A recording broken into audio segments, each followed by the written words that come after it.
અમરેલી જિલ્લાના બગસરા શહેરની મેડિકલ કોલેજમાં વિદ્યાર્થીનીઓની સુરક્ષાને લઈને વાલીઓમાં ચિંતા વધી છે।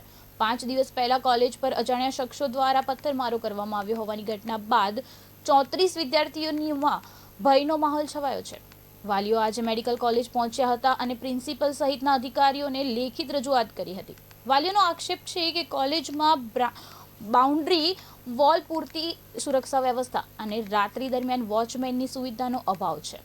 વાલીઓએ વિદ્યાર્થીઓની સુરક્ષા માટે તાત્કાલિક અસરથી જરૂરી પગલાં ભરવાની માંગ કરી છે।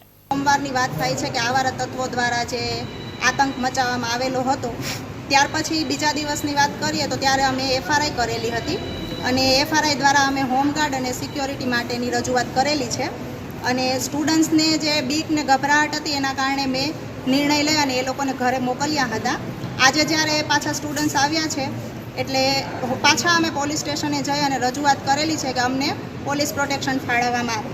બીજું, સંસ્થાની અંદર કમ્પાઉન્ડ જે બાઉન્ડ્રી છે એવું કોઈ છે નહીં, એટલે એની પણ મેં રજૂઆત કરેલી છે અને પીઆઈયુમાંથી આજે જ મને એવું જાણકારી મળી છે કે એ કામ થોડાક દિવસની અંદર ચાલુ થઈ જશે।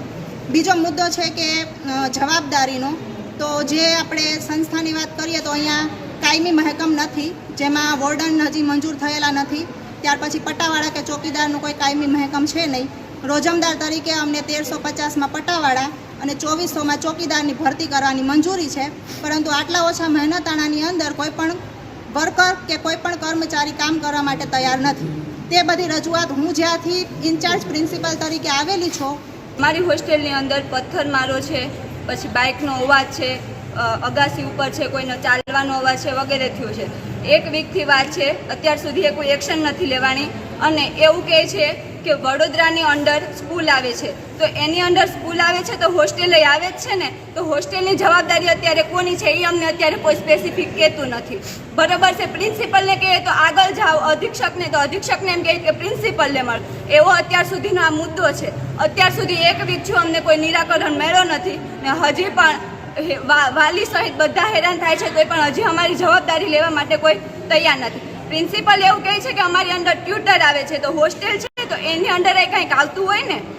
કોલેજ છે નર્સિંગ કોલેજ, તેમાં અમારી દીકરીઓ ભણે છે, 34 જેવી દીકરીઓ છે અત્યારે અહીંયા, અને તેમની ઉપર રાત્રે 20 તારીખે રાત્રે સોમવારને હુમલો થયેલો, પથ્થરમારો થયેલો હોસ્ટેલ ઉપર, અને દીકરીઓને સવારે બધાને રજા આપી દીધી અને બધા ઘરે વહી આવે।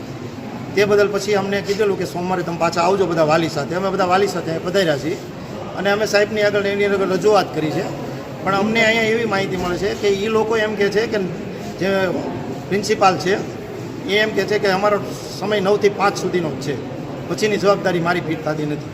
તો અમારે અત્યારે આ દીકરીઓ જે 34 દીકરીઓ છે એને કોના ભરોસે હોસ્ટેલની અંદર છોડીને જાવી, એની માટે અમે બધા પધાર્યા છીએ।